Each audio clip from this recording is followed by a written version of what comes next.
YouTube, it's Warchild Warrior. It's been a long fucking time. Months and months and months and months. It's been over a year since I've put out a video for you guys.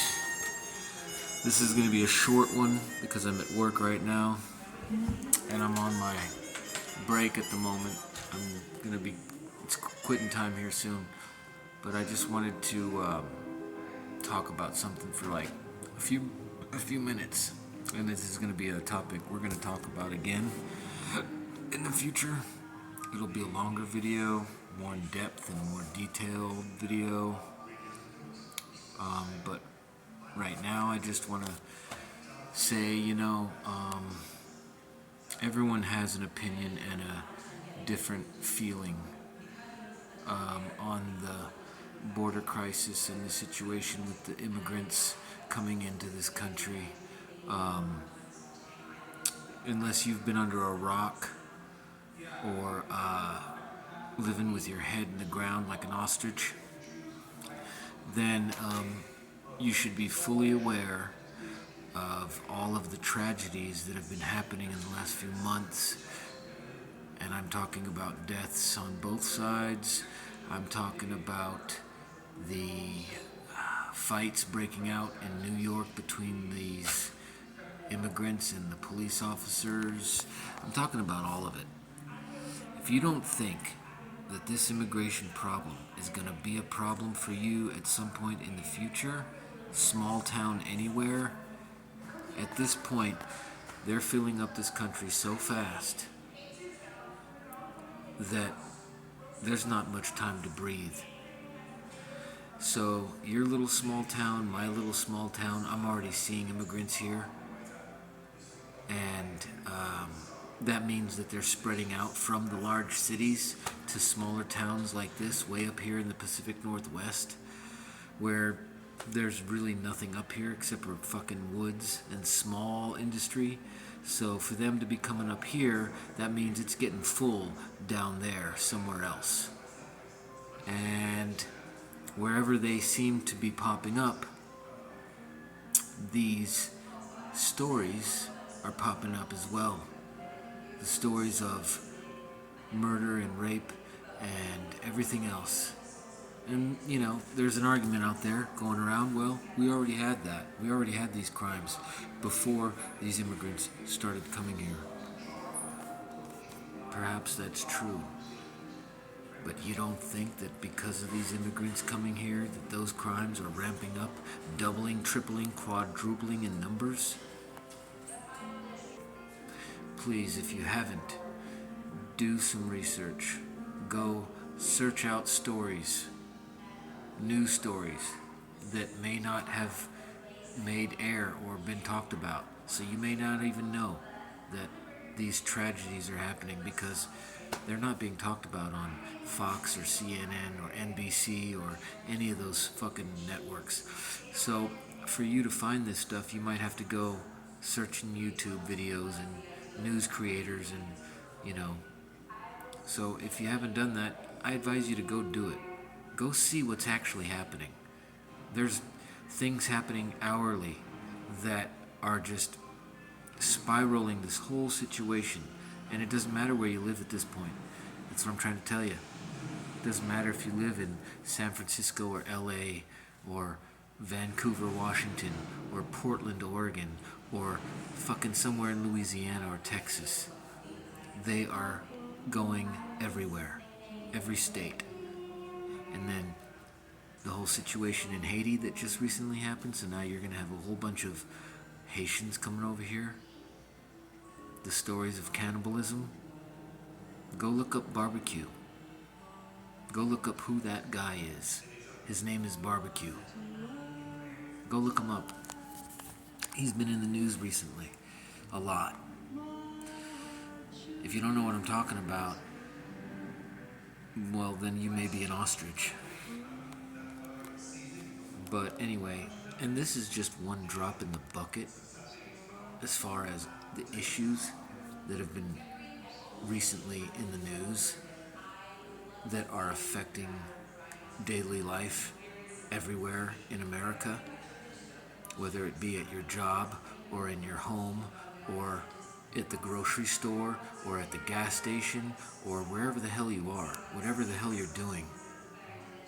In your town, somewhere, there's an effect happening because of all of this.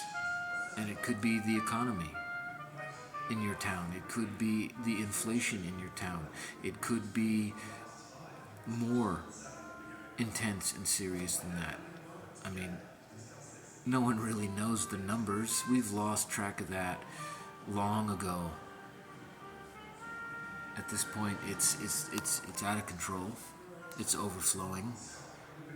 And you're gonna hear people say that no, we're all just making this thing into a bigger deal than it really is, and it's people like me spreading this bullshit and blah blah blah. You know, you're gonna hear people out there with these kind of arguments saying that no, I'm wrong, you're wrong, we're all wrong. There's nothing wrong. Everything is fine. We just need to let them in and help them. They're being given debit cards, prepaid debit cards with thousands of dollars on there, free stays at some of the richest hotels that you could possibly afford.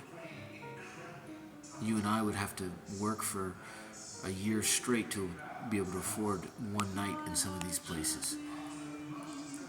They're just getting it free. They're getting flown in here from other countries that are overseas. They're getting bussed in from Mexico and through that border. It's all real. It's all true. A lot of the immigrants that are coming in, they're young men, military age, fit. They're not old and they're not sick. The women and the children, they're getting on these buses and just getting shipped out anywhere. The men, seems like they have a pre-designated place to be. A lot of our military, a lot of guys have been dropping out and quitting and getting fired, court-martialed, kicked out, whatever. And these immigrants are being told that they can go ahead and join our ranks. And if you think I'm making that up, go look that up. So there's a theory, sorry, that's my mic. There's a theory that all of the U.S. military men and women that have been quitting and getting fired are being replaced by these immigrants, so that way when they're told to arrest or shoot American citizens, they're more apt to do it than if an American soldier was told that, given that order. Whether that's true or not, a real theory or not, I'm not sure, but I know that this whole situation is affecting every aspect of our world, and it's reaching every corner.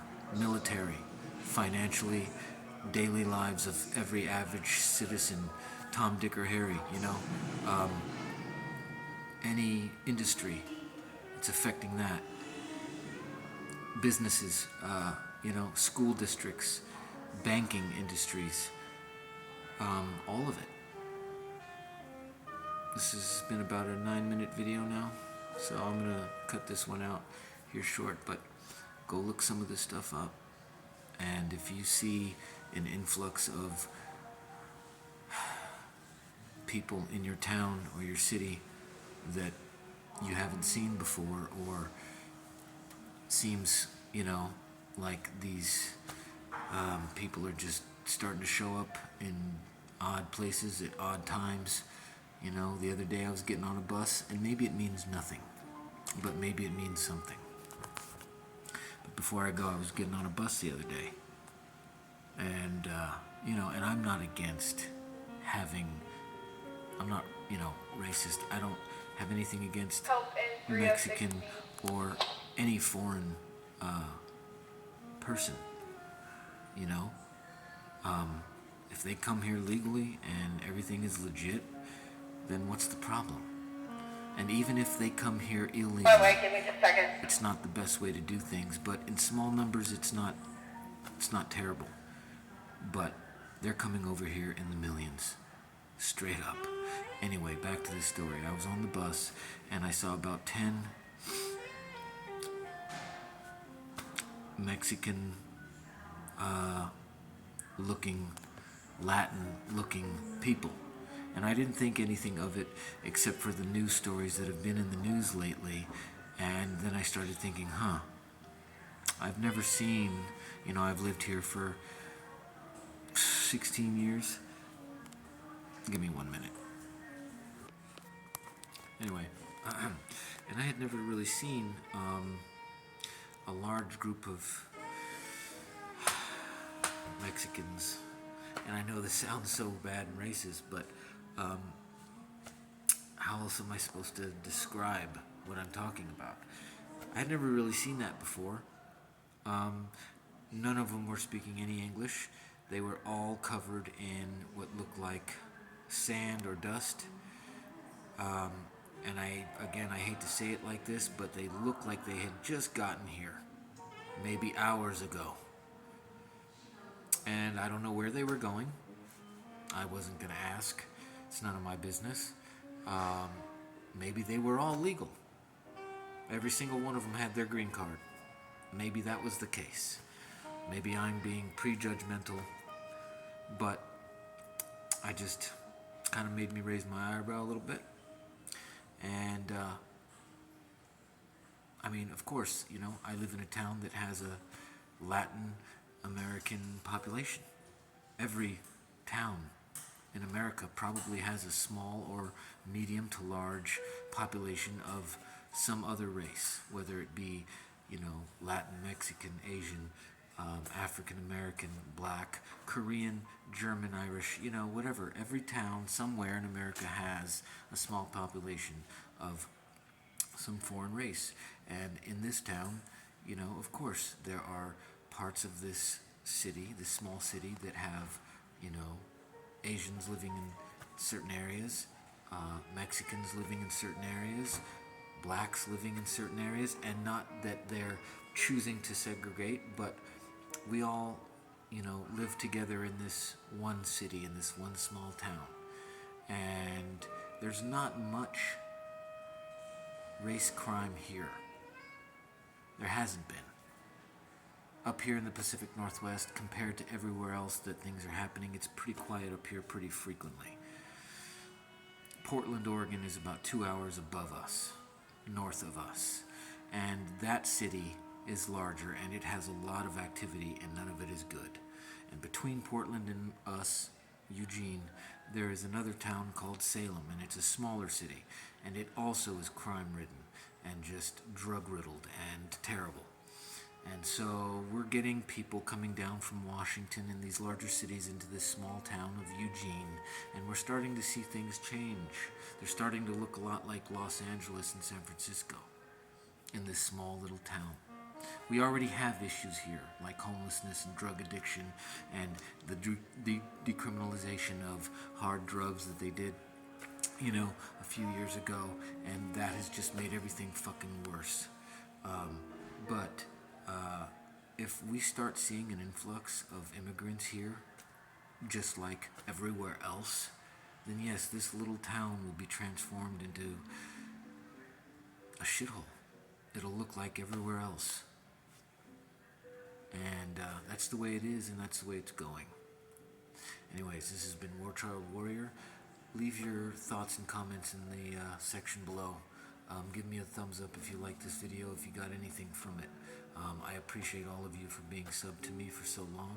I'm sorry it's been so long since I've put out a video, but I've been, a new job, kind of a new life started. Things have been going and coming and changing, and everything's always evolving.